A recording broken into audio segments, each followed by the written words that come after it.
Welcome to Advent. So, have you put your tree up yet? I've noticed something this year. So many people I know have put their trees up earlier. And I mean good Anglicans, people who under normal circumstances would not dream of getting the tree out of the garage before December 1. But there they are on social media in droves, posting their pictures of sparkly, shiny Christmas trees a week, or even 2 weeks before Advent. And even me, my tree has been up for over a week. What is it about this year that has led to all of these violations of Advent etiquette? Have you noticed that too, or is it just my friends? And what do you think? Why would this happen?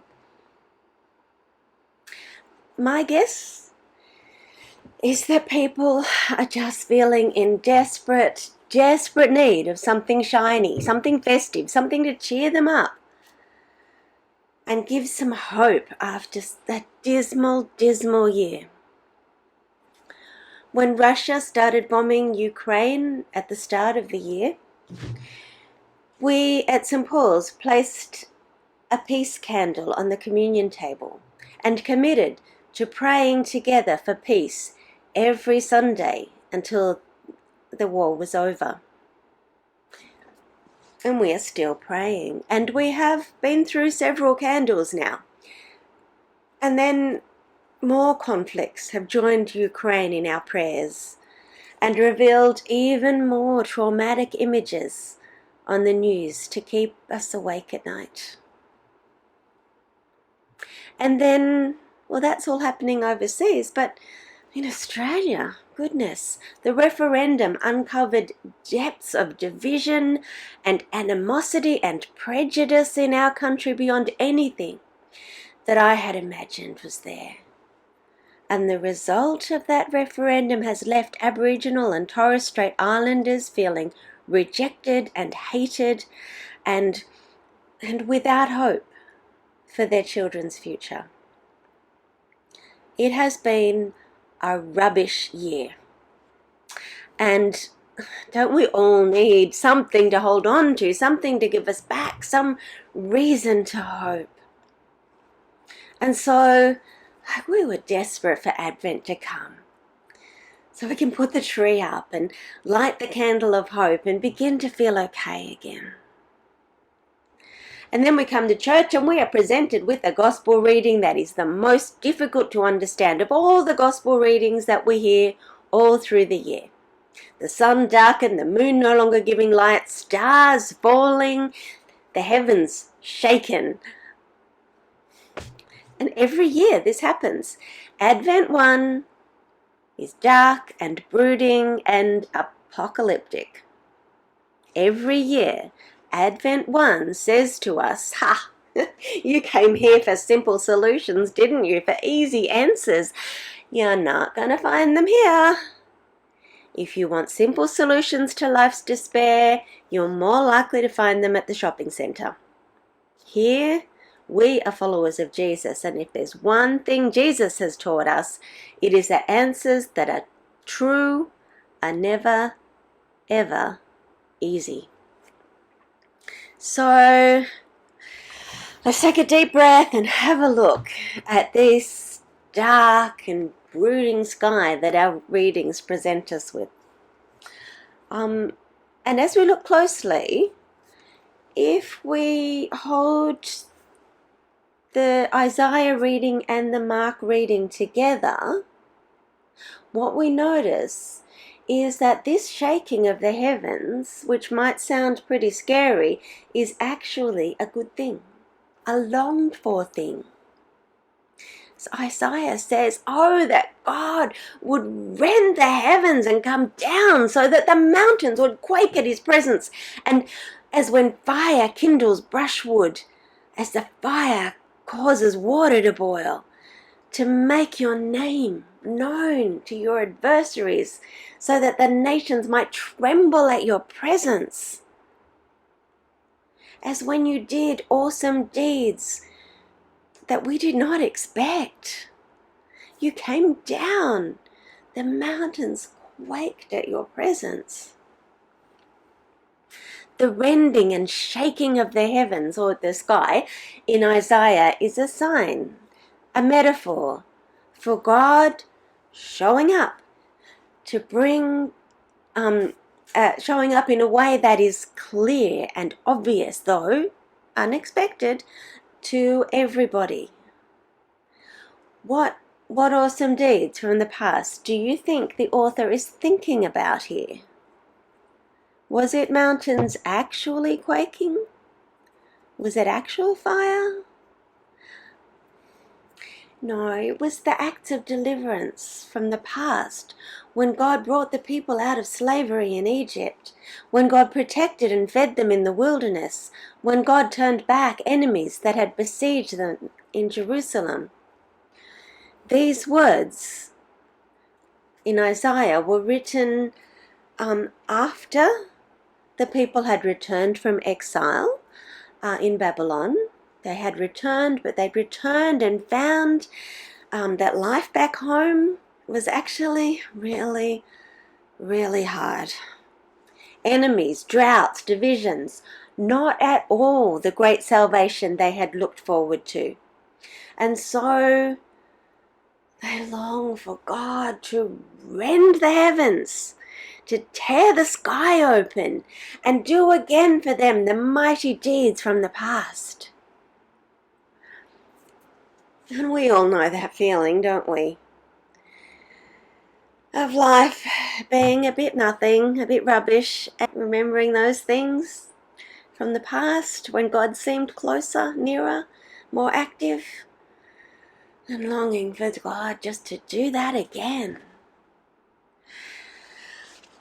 So, when we take that and sit that next to the reading from Mark's Gospel, what we find in Mark's Gospel as well is that what at first looked like doom and gloom is actually the dawning of hope. After the shaking, we see in verse 25 that the Son of Man will come in the clouds and will gather the faithful from all the places to which they have been scattered. So we see that this metaphor of a darkened sun is actually about, it's dark because God is tearing open the sky to show up and save. And that is a good thing. Mark says this will happen after that suffering. Now, what suffering is he talking about? Well, if we look back to the start of this chapter, of chapter 13, we see that Jesus is there talking about the destruction of the temple, the flattening of Jerusalem, and the decimation of the Jewish people. We know that took place about 40 years after Jesus spoke those words. Now, Mark was probably the first of the four Gospels to be written, and so it is the one out of the four that may just possibly have been written before all this happened. Matthew, Luke, and John were almost certainly written afterwards, but we don't know for sure. If it hasn't happened yet when Mark writes, it is certainly on its way. The tension between Jerusalem and Rome, that is evident when we read the Gospels, evident already in the 30s AD. It was there already, but it continued to ratchet up over the next decades as it became increasingly inevitable that the side with all the power, with all the military might, would end this conflict by wiping the powerless side off the map, as they did in 70 AD. So Mark was either writing in the middle of it or just after it. And as he brings his readers these words of Jesus, he's not comforting them with platitudes. He's not saying it will all be fine. It will not be fine. He's not saying that any day now the Roman army will come to its senses, lay down its weapons and beg the Jewish people to forgive them. That's not going to happen. Jerusalem will be flattened. The temple will be destroyed. There will be horrendous suffering, just like the suffering we see every night when we turn on the news. It will happen, Mark says. But when it does,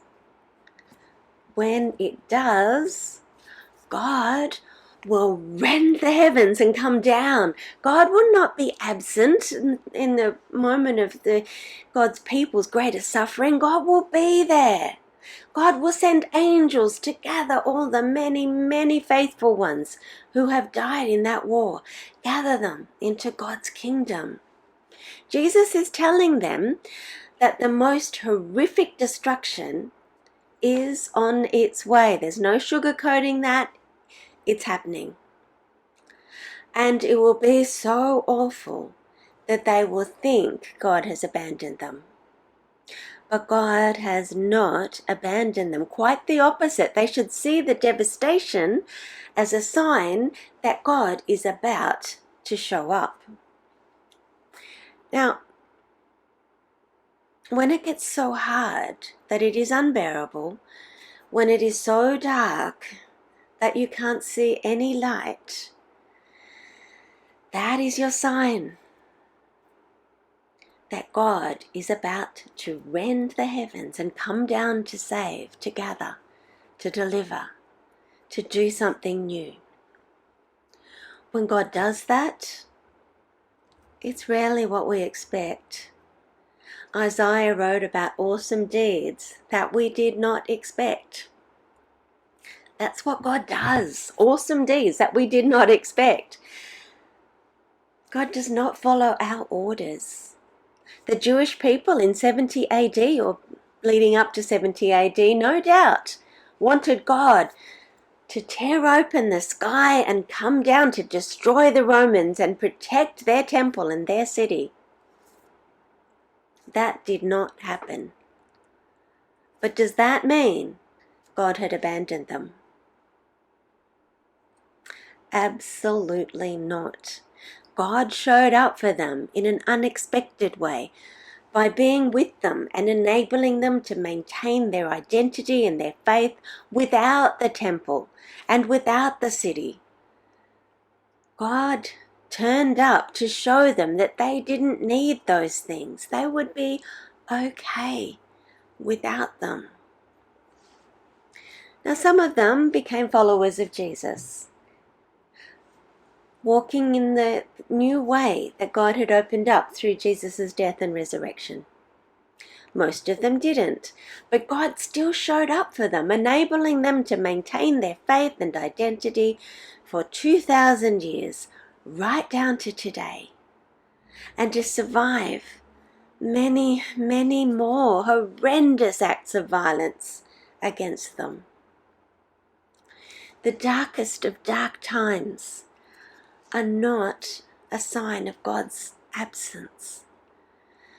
They are a sign that God is about to show up in a new way to provide new possibilities. They are a sign that God is right at the gate. So, in the dark time that we are living through in our world and in our country, and perhaps for some of you in your lives as well, we can be sure that God has not abandoned us. Not at all. God is right at the gate, about to bring new life and new possibilities that are way beyond our expectations. Just when it is darkest, that is exactly when we should expect to see the glimmers of glory that show us that God is with us.